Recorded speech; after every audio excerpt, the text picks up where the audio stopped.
Sir 7 सितंबर 2015 को अपहरण किए थे, जिसकी सूचना 100 नंबर पर दिया गया। वकील लोगों को भी खरीद ले रहा है। कौन खरीद ले रहा है? वही कौन वही? वही भूमाफिया जो है कृष्ण कुमार शाही है, पीछे आदमी लगा देता है। कई बार हमारा एक्सीडेंट करवा दिया। कौन दे रहा है धमकी? हिमांशु सिंह नायब तहसीलदार। दोस्तों, आज हूँ मैं देवरिया के कलेक्ट्रेट में, और ये देवरिया ज़िला जो है इस समय इंटरनेशनल ज़िला हो चुका है।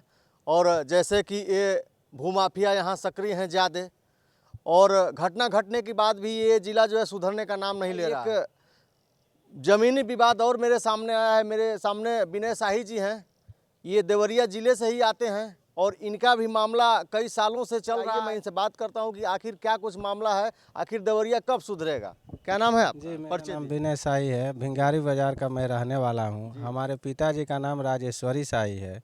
उनसे भूमाफिया ने जमीन लेके। कौन भूमाफिया? कृष्ण कुमार शाही हैं। ये कहाँ के हैं कृष्ण? हमारे ही गांव के हैं। और बहुत बड़े भूमाफिया हैं। उनका न्यायिक जांच नहीं आज तक होता है। दरखास्त पर दरखास्त हम लोग डालते रहे, लेकिन सब मैनेज कर लेते हैं। यहाँ तक कि वो मीडिया भी मैनेज कर लेते हैं।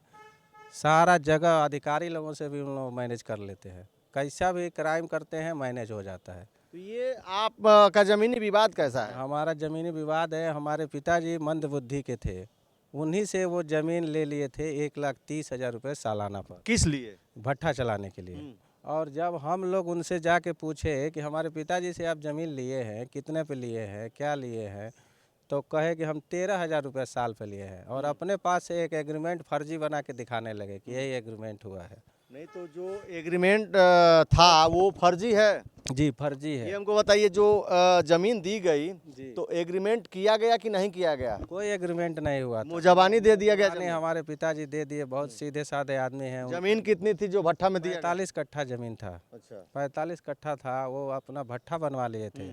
और हम लोग जब उनसे पैसा मांगने के लिए जा रहे थे तो ना पैसा दिए, ना भट्ठा खाली किए, कुछ भी नहीं है। ना प्रशासन से हम लोगों को न्याय मिला।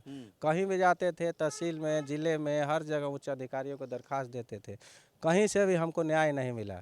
और उसी के बाद वो हम लोगों के ऊपर उल्टा दीवानी मुकदमा भी कर दिए फर्जी एग्रीमेंट लगा के। और उस वही रिपोर्ट तहसील और यहाँ से सब लोग दिखा देते थे, अरे इस पर तो मुकदमा चल रहा है, ये मुकदमा चल रहा है, देखिए तहसील का रिपोर्ट है।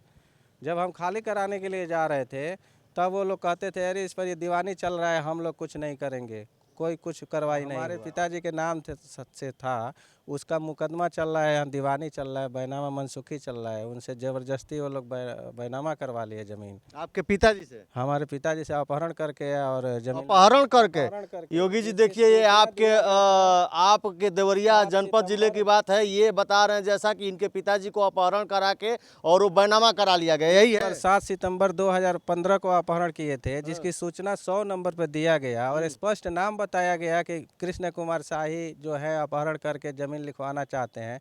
उसका हमने आरटीआई भी डाला, उसका भी हमको आज तक रिकॉर्ड नहीं मिला। 100 नंबर पे फ़ोन करके आरटीआई भी डाला, हमको नहीं मिल रहा है। एफआईआर भी किया, वो एफआईआर पता नहीं चल रहा है कि कहाँ है, कहाँ पर मिलेगा हमको न्याय। अब बताइए, तहसील पर हमारा मुकदमा चल रहा है, वहाँ भी वो लोग मैनेज कर लिए हैं। नायब तहसीलदार हिमांशु सिंह वहाँ पर हैं भाटपारानी में जो, और वहाँ पर अंगद यादव एक थे एसडीएम। उनके पास मैं गया था अपना तारीख देखने के लिए, तो हमको खुलेआम धमकी दे रहे हैं। दरखास्त दिए। कौन दे रहा है धमकी? हिमांशु सिंह नायब तहसीलदार। अच्छा, आपको धमकी दे रहे हैं? कह रहे हैं हम खारिज दाखिल करेंगे, तुमको जो करना है कर लो, कुछ नहीं कर पाओगे। कुछ करोगे क्या, उससे पहले तुमको हम जेल भेजवा देंगे। तो आपको जेल भेजवाए का? हाँ, हमको जेल भेजवा दिए। और उसके बाद से जब हम वहाँ से आए, जमानत दिन के लिए जेल गए थे। आप जैसे ये फरियाद के लिए जाते हैं तहसील में, तो इनका कहना है कि एसडीएम और तहसीलदार के द्वारा जो हमको जेल भेजवा दिया जाता है। कई दिन के लिए जेल भेजवाया? नकल है 3 दिन में, 17, 18 और 19 3 दिन में देवरिया जेल में था। जेल से भी आप मेरा रिकॉर्ड निकलवा सकते हैं जाके। वहाँ से मैं 3 दिन के बाद दूसरे कोई एसडीएम साहब आए तो हमारा जमानत करवाए, और वो उनका ट्रांसफ़र भी हो गया।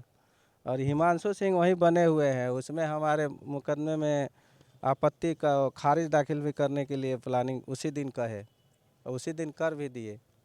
तो अभी तक आपको न्याय नहीं मिला है? हाँ। कहीं से भी हमको कोई न्याय नहीं मिल रहा है। पूरा सिस्टम जैसे लग रहा है कि वो हैक कर लिया है।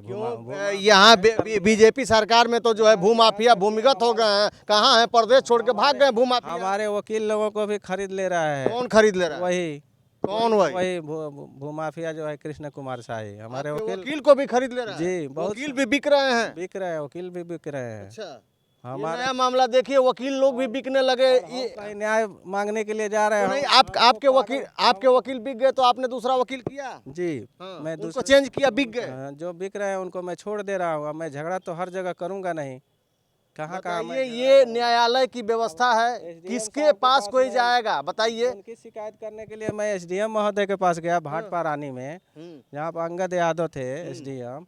तो उन्होंने भी भड़क के हमको ही 151 में जेल भेज दिए। 3 दिन में जेल में रहा, देवरिया जेल में, और जमानत भी नहीं दिए।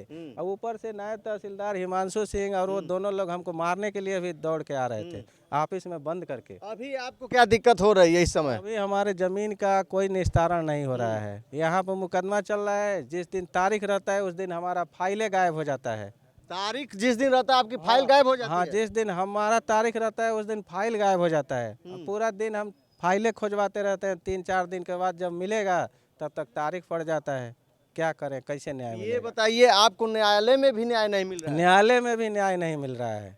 अभी हमारा एक FIR ये तो आप बड़ी बात कह रहे हैं, एक बड़ी बात बोले हैं कि वकील भी बिक रहा है। हाँ, हम कह रहे हैं बिक रहे हैं, लेकिन अब हमको जब न्याय नहीं दिलवा रहे हैं और हमारे विपक्षी से मिल जा रहे हैं, तो और किसको बिका हुआ कहेंगे आप? उसी को बिका हुआ अभी कहेंगे। आपके जनपद में, देवरिया में, ये रुद्रपुर तहसील में फतेहपुर गांव में इतना बड़ा नरसंहार हुआ था, और इसको लेके जो है सरकार बहुत सक्रिय हो गई है। जो भी भूमि की समस्या आ रही है, जो भी जमीनी विवाद आ रहा है, उसको बड़ा जल्दी जल्दी से निपटाया जा रहा है। आप कह रहे हैं कि निपट ही नहीं रहा है, ऐसा कुछ? हाँ, निपटाया जा रहा है कि कह रहे हैं कि ऊपर से प्रशासन का आदेश है, सारा मुकदमा शून्य किया जाए। शून्य कर दिया गया है। लेकिन हम लोगों को बिना सुने, बिना कुछ सबूत देखे, कुछ भी किए शून्य कर रहे हैं, खारिज दाखिल कर रहे हैं।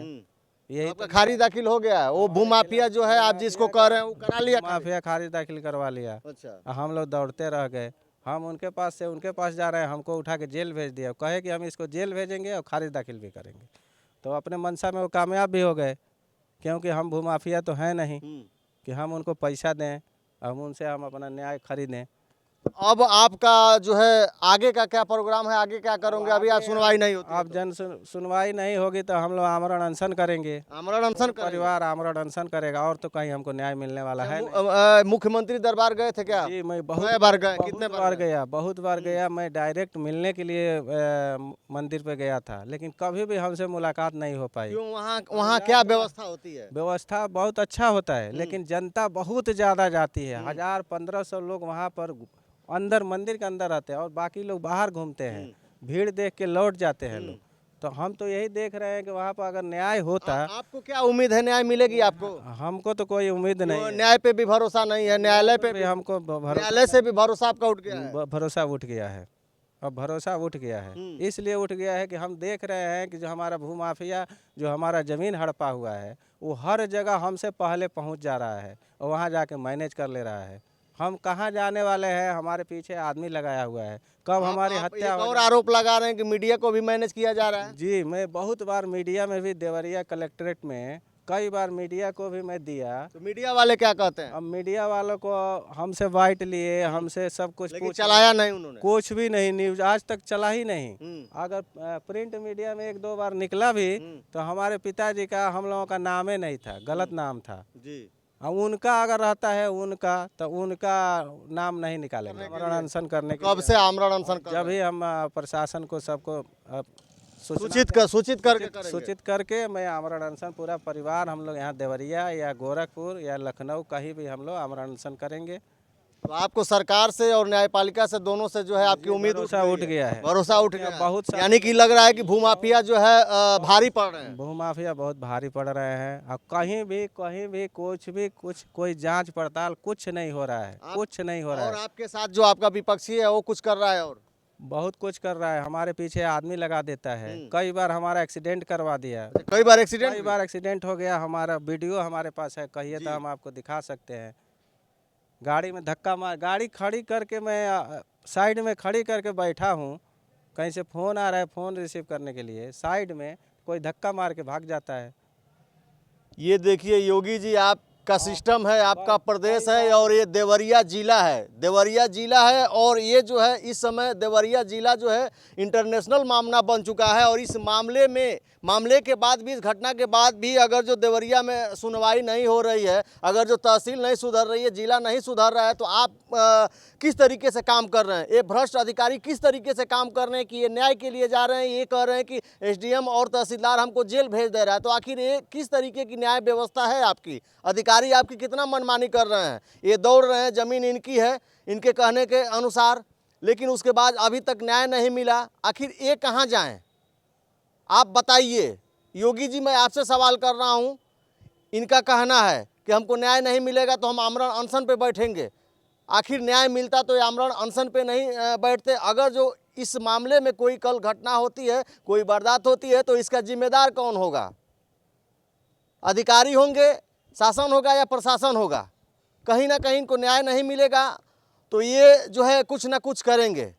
तो करेंगे तो जिम्मेदारी किसकी होगी? कमेंट बॉक्स में अपनी राय प्रतिक्रिया इनके बारे में ज़रूर दीजिएगा और भूमाफियाओं के बारे में दीजिएगा कि प्रदेश में भूमाफिया कितना सक्रिय है। बहुत बहुत धन्यवाद। नमस्कार।